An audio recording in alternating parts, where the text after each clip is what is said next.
The dreaded evening arrives. You ring your hostess's bell.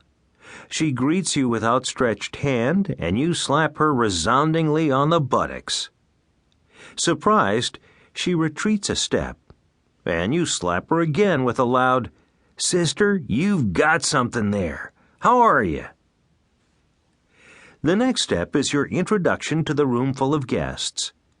As your hostess starts to introduce you to them one by one, wave deprecatingly and shout, "Don't bother, I won't remember any of the names." Clasp both hands together and shake them above your head in a prize-fighter entering the ring manner, crying, "Howdy, folks."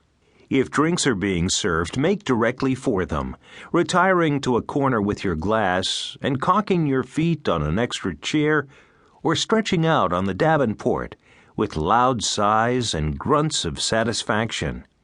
If a man, loosen your vest. Other arrivals will be brought over to be introduced to you, but don't rise.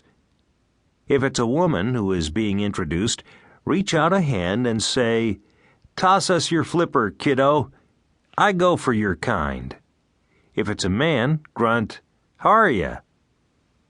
Many little mannerisms may be deliberately cultivated and counted upon to chill your hostess through and through.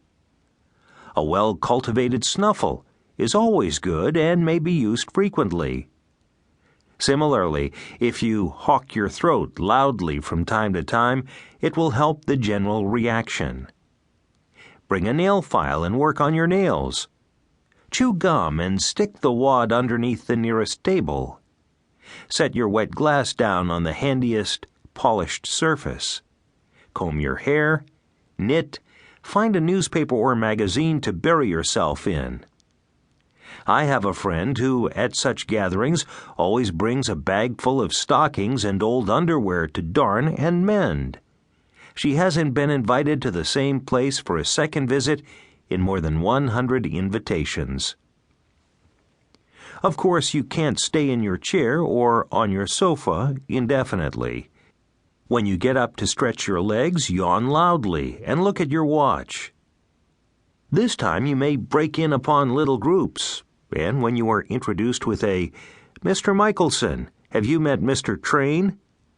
you reply, "No, but I suppose I'll have to." Whereupon you offer him a bone-crushing handshake that brings him to his knees with a yell of pain.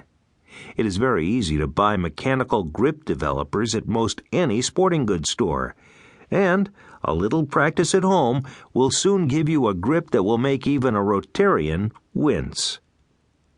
Of course, there's another type of grip equally antagonizing to others. This is known as the dead fish grip. If you are fortunate enough to perspire freely in your hands, then this is even better than the knuckle-cracking grip. A moist, limp hand has gained more than one man his social freedom. To keep listening to this audiobook, I've left you a link in the description so you can do it, at no cost thanks to Audible's 30-day free trial.